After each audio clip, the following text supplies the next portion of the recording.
पूर्व क्लास आम पढ़ी रासायनिक समीकरण गुड़ाक आम केमती लिखा लिखा नियम गुड़ाक कौन आज क्लास आम पढ़ा रासायनिक समीकरण को आम केमती समतल करवा। ओके देख बेटा मैंने रासायनिक समीकरण आम दुई टाइप था समतल रासायनिक समीकरण आ गोटे हूँ असमतल रासायनिक समीकरण।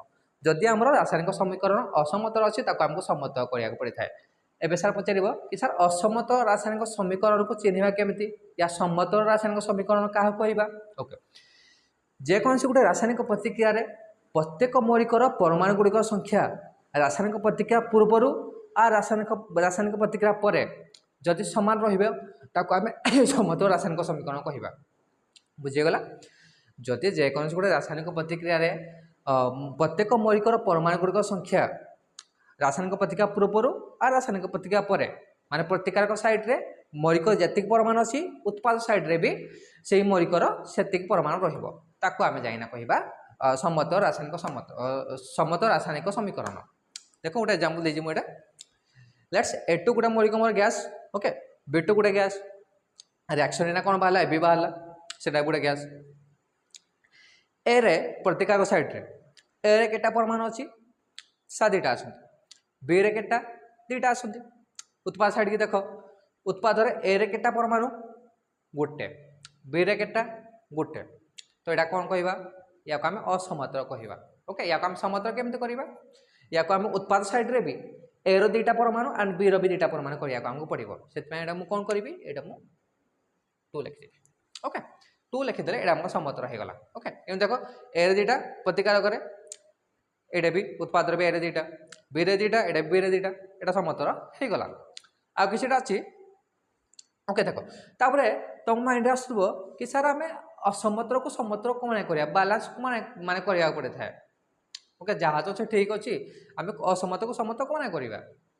देख क्लास 9 आम गोटे जिन लॉ ऑफ कंजर्वेशन मास या वस्तुत्व संरक्षण नियम से आधार में ओके से नियम को फॉलो करने आमको समतल कराया पड़ो। तो से नियमटा कौन था जेकोसी गोटे रासायनिक प्रतिक्रिया ओके वस्तुत्वर ना सृष्टि हो पार ना विनाश हो पार। बुझेगा रासायनिक प्रतिक्रिया वस्तुत्वर ना सृष्टि हो पार ना क्रिएट कर ना डेस्ट्रॉय माने ना विनाश हो पार। ओके एंड प्रतिकारक साइड जी वस्तु अच्छा ओके माने प्रतिकारक पटे जी वस्तु अच्छा आमर उत्पाद पटे भी से वस्तु रे। तो सहीटा हूँ आमर लॉ ऑफ कंजर्वेशन मास या वस्तुत्व संरक्षण नियम। बुझेगा से नियम को पालन करने आमको समतल कराया पड़े था। बुझेगा देख दुईटा एग्जांपल देखे देखा से गुड़ा आमर समतल अच्छा असमतल अच्छा zinc sulphuric acid Zn plus H2SO4 okay ZnSO4 plus H2 देख प्रतिकारक पटे केटा जिंक अच्छा गोटे जिंक अच्छी उत्पाद पटे गोटे जिंक एड हाइड्रोजन केटा अच्छी दुईटा एड हाइड्रोजन दुईटा सल्फर केटा गोटे एटा भी गोटे ऑक्सीजन 4टा एटा 4टा एटा भी 4टा। ओके देन एटा आमर समतल रासायनिक समीकरण या ताको बैलेंस केमिकल इक्वेशन आम कहि।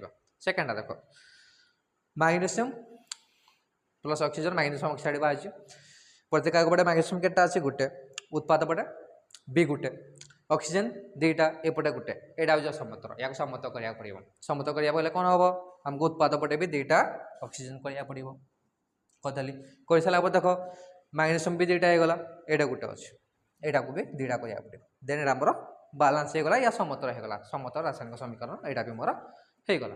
बुझीगला कि कौन पर आम समतल करती केमी करते जानीगला कौन करते बुझीगला वस्तुत्व संरक्षण नियम।